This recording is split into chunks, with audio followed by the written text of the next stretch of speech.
வணக்கம் ஐயா.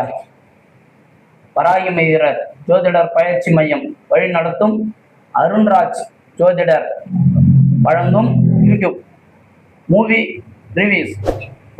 இப்பொழுது நம்ம ஏற்கனவே பட ரிவ்யூ மூவிஸ் எல்லாம் பார்த்துருக்கோம். இப்போ நம்ம இப்போ பார்க்க போற படத்துக்கு நம்ம சிறப்பு அழைப்பாளராக நம்ம அருண்ராஜ் ஜோதிடர் அவர் மூலயமாக அர்ஜுனன் பெயர் 10 அந்த படத்தோட ரிவ்யூ மூவிஸை நம்ம இப்போ அவரோட பகிர்ந்து போக போகிறோம். இப்போ ஐயாவோட வணக்கம் ஐயா. வணக்கம் ஐயா. ஸ்ரீ வராக ஜோதிட பயிற்சி மையம் வழி நடத்தும் அருண்ராஜ் ஜோதிடர் வழங்கும் மூவி ரிவ்யூ. நம்ம படத்துக்குள்ள போயிடலாம். சொல்லுங்க ஐயா. ஐயா, இப்போ ஒரு சின்ன இது அழைப்பு. நீங்க இந்த பெயர் 10 அர்ஜுன் பெயர் 10ன்னு சொல்லிட்டு சொல்றீங்களா? அந்த பெயர் மூலயமா அந்த படத்தை கருத்து பரிமாற்றம் சொல்றீங்களா, இல்ல எண் கணிதம் மூலயமா பார்த்து நீங்க கருத்து கணிப்பு சொல்றீங்களா? எப்படிங்க ஐயா? நியூமராலஜி தாங்க ஐயா. நியூமராலஜி எண்கள் எண்கள் நாட்டின் கண்கள் என்று பழமொழி உள்ளது. நியூமராலஜி படிதான் நம்ம எல்லாத்தையுமே எடுக்கிறது. ஜோதிட ரீதியாக ஜோதிடத்திலே மொத்தம் 36 வகை ஜோதிடம் உள்ளது. அதில் உள்ள ஒரு ஜோதிடம் தான் இந்த மூவி ரிவ்யூ. கருத்துக்கிறப்ப 99% சாத்தியம் ஐயா. பெயர் அர்ஜுனன் பெயர் 10 அப்படின்ற எழுத்துக்கு நியூமராலஜி கணக்கு பிரகாரம் பார்த்தோன்னா 17 என்ற எண்ணு வருது ஐயா. அந்த 17 அப்படியே பிளஸ் பண்ணீங்கன்னா 8 என்ற எண்ணு வருது. இதுக்கு உண்டான பலனை எப்படி நீங்க கருத்து சொல்றீங்க? அதாவது அர்ஜுனன் பெயர் 10 மூவிக்கு இந்த கதை எதை டைரக்டர் என்ன சொல்ல வராருன்றது படத்தோட பெயர் வச்சு நியூமராலஜி படி நம்ம 99% சொல்லிடலாம். அப்படின்னு நம்ம கணக்கு பண்ணும்போது 17ஆம் நம்பர் வருது. 17ஆம் நம்பர்னும் போது அரசு அதிகாரி, அரசாங்கத்துறை, அரசு பில்டிங் இதெல்லாம் சேரும். இல்ல அரசியல்வாதி, அரசாங்கம், அரசியல்வாதி, தலைமை தாங்குதல், ஹீரோ, அரசாங்க பில்டிங் இதெல்லாம் இந்த படத்துல காமிக்க போறாரு. மற்றும் இதை அடுத்து 7ஆம் நம்பர் வரும்போது இதெல்லாம் நம்ம ஏற்கனவே பார்த்த படம் போது கேது ஆதிக்கம் வரும்போது இதெல்லாம் இன்னும் கொஞ்சம் நாணமாக யோசிக்கிறார். இப்படி போனா சரியாகுமா, அப்படி போனா சரியாகுமா நாணமாக யோசிக்கப்படுகிறது இந்த கதை அமைப்பு. மற்றும் இது ரெண்டும் சேர்த்தால் ஒரு எண்ணு வருது 8ஆம் நம்பர். அப்படின்னும் போது கணக்கு பண்ணும் போது சனீஸ்வரன் வர்றாரு. அப்போ வரும்போது படம் ஸ்லோவாக நகரும். அப்படின்னா ஸ்லோவாக நகரும். அதை அடுத்து கீழே உழைப்பாளி, உழைக்கும் வர்க்கத்தினர், உழைப்பாளி, தொழிலாளர்கள் மற்றும் அடிமட்ட லெவல்ல வேலை செய்யக்கூடிய ஆட்கள் இதெல்லாம் இந்த படத்துல உள்ள அடக்கி ஒரு கதையா டெலிவரி பண்ண போறாரு நம்ம டைரக்டர். சரிங்க. இந்த படத்தோட எப்படி ஐயா தலைப்பு இருக்கும்? இந்த படத்தோட தலைப்பு பாத்தீங்கன்னா மொத்தம் அர்ஜுனனின் பெயர் 10. இந்த லெட்டரோட எண்ணிக்கை எத்தனை வருதுங்க ஐயா? மொத்தம் அந்த அர்ஜுனன் பெயர் 10ன்றதுக்கு 38 எண்ணு வருதுங்க ஐயா. அப்ப 38 போது 3ஆம் நம்பர் வருதுங்க ஐயா. 3ஆம் நம்பர், 8ஆம் நம்பர் இது ரெண்டுத்தையும் கூட்டின ஒரு நம்பர் வருது. நம்பர் ஐயா அது ரெண்டுத்தையும் கூட்டும் போது 11 வருதுங்க ஐயா. 11 வருது. அப்ப 11 வருது ரெண்டுத்தையும் கூட்டினா. இப்ப இந்த படம் எதை சார்ந்து இந்த படம் நகர போகுதுன்னா 38 சொன்னீங்க. அப்ப குரு சனி, குரு பகவான், சனி பகவான், சந்திர பகவான் 2 தடவை. சாரி 11 தானே? 11. சூரியன் 2 தடவை. அப்ப 38 கணக்கு பண்ணும்போது ஐயா 38 போது 3 குருவை குறிக்குது. குரு என்ன காரத்துவத்துல எடுக்கிறோம்னா நீதித்துறை, அரசியல்வாதி, கலை கற்று கொடுக்குதல் மற்றும் பசங்க கூட்டாளி இதை சார்ந்து இந்த கதை இருக்கும்.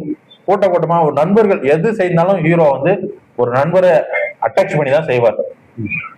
அப்படின்னு இந்த 3ஆம் நம்பர் பலன் சொல்லுங்க ஐயா.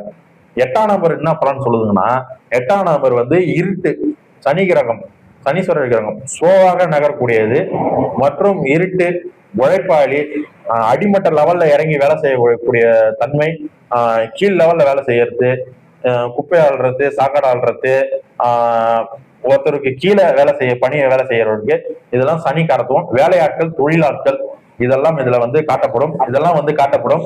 அடுத்தது 2 சூரியன் வருதுங்க இல்லையா? அப்ப வந்து 2 சூரியன் வந்து 11 வருது. 2 சூரியன் வந்து குருவுக்கு பகை கிடையாது, சனீஸ்வரனுக்கு பகை சூரியன் வந்து. அப்ப வந்து கணக்கு பண்ணி பார்த்தோம்னா இந்த வேலையாட்கள் கீழே அடிமட்ட லெவல்ல இறங்கி திருட்டு இருட்டலான பொருள் அடிமட்ட லெவல்ல வேலை செய்ய ஒருத்தர் கீழே வேலை செய்யக்கூடியவர்கள் இருக்காங்கன்னு சொன்னீங்கல்ல, அவங்கள வச்சு இந்த கதை நகரப்போகுது. உழைப்பு வர்க்கங்கள் செய்யறது மூலமா இந்த கதை வந்து நகரப்போகுது அப்படின்னு நம்ம இந்த படத்தோட எண்ணிக்கையின் பெயரின் எண்ணிக்கை எத்தனை லெட்டர் வருதுன்னு எண்ணிக்கையின் படி இந்த 50% பலன் நம்ம இதுல கணிக்கலாங்க ஐயா. பொதுவா இப்ப இந்த படத்தோட ஹீரோ வந்து கஷ்டவாளி, ஒரு உழைப்பாளியாக வந்து ஊர் மக்கள் பொதுவா ஒரு குடும்பத்துல இருந்து படத்தை வந்து ரிவீல் பண்ற மாதிரி. ஆமா ஐயா, நீங்க அதாவது எப்படின்னா ஒரு கீழே வேலை செய்யற ஒரு ஆளு, அதாவது அரசாங்கத்துக்கு கீழே வேலை செய்யற ஆளுன்னு கணக்கு வச்சுக்கலாம். அப்படின்னா ஒரு உழைப்பாளி, கூலி வேலைக்கு போற ஆட்கள், இந்த மாதிரி ஆட்களை வச்சு இந்த படத்தை நகர்த்துறாங்க. ஹீரோ டைரக்டர் இந்த கதையை அப்படி நகர்த்துறாரு. அடிமட்ட லெவல்ல இருக்கிற ஆளுங்களை வச்சு இந்த கதையை நகர்த்துறாரு. ஃபர்ஸ்ட் ஹாஃப் வந்து 38 வருது சொன்னீங்க பலன், அதுக்கு நம்ம பலன் பார்த்தாச்சு. First half. செகண்ட் ஹாஃப் வந்து பெயர் 10க்கு 33 வருது ஐயா. அப்ப வந்து 10க்கு எண்ணு கூட்டி 33 வருதுன்னு சொல்றீங்க. 33 ஒரு கிளாசிக்கான ஒரு நம்பர்.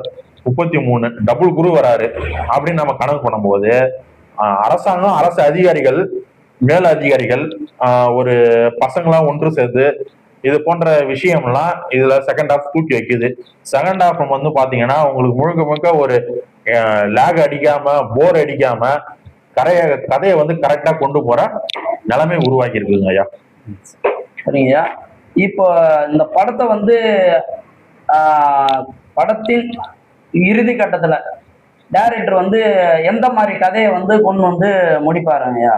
அதாவது இறுதி கட்டத்துல எந்த மாதிரி வந்து கொண்டு வந்து முடிப்பாருன்னு கேட்டுறீங்க. கிளைமேக்ஸ் முழுக்க முழுக்க எது வந்து டைரக்டர் முழுக்க எங்க வச்சு கிளைமேக்ஸ் முடிக்கிறாருங்கன்னா, ஒரு லக்ஸரியான ஆட்களுக்கு, ஒரு வந்து வசதியான ஆட்களுக்கு, காரு பங்களா சொகுசு வாழ்க்கையான ஒரு ஆட்களுக்கு தான் இந்த நீதித்துறை சட்டம் இதெல்லாம் சாதகமா இருக்கு, எங்களுக்கு சாதகமா இல்ல, கீழே வேலை செய்யற ஆட்களுக்கு சாதகமா இல்ல அப்படின்றதுதான் இந்த கிளைமேக்ஸ்ல கொண்டு போய் முடிக்கிறாரு. அதாவது கீழே இருக்கிறவனும் எங்களால சாதிக்க முடியும் அப்படின்னு காட்டுறதுதான் இந்த படத்தோட கருவாக இருக்கு. அப்ப இந்த படத்தை வந்து குடும்பத்தோட பார்க்கக்கூடிய பாடமா கொஞ்சம் எதிர்பார்க்கலாமாயா? குடும்பத்தோட தாராளமா ஒரு குடும்பத்தோட பார்க்கலாம். கீழ் மட்டத்துல இருந்து மேல் மட்டம் போகக்கூடிய ஒரு கூலி வேலைக்கு போகக்கூடிய ஆட்கள் கூட இந்த மாதிரி நிலைமையெல்லாம் இருக்கும்போது நாங்களும் சாதிக்க முடியும் அப்படின்ற சொல்லக்கூடிய கருத்து தான் இந்த படத்துல இருக்குங்க ஐயா.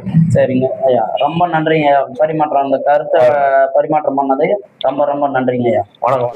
வராக ஜோதிட பயிற்சி மையம் வழிநடத்தும் ஸ்ரீ அருண்ராஜ் ஜோதிடர் வழங்கும் மூவி ரிவ்யூ பார்த்தாச்சு.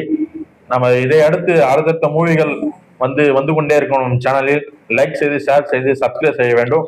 மற்றும் கமெண்டில் அடுத்த வாரங்கள் என்னென்ன படம் ரிலீஸ் ஆகும் நீங்களும் சொன்னீங்கன்னா அந்த படத்தை ரிவ்யூ பண்ணி கொடுக்க முடியும் எங்களால். நன்றி.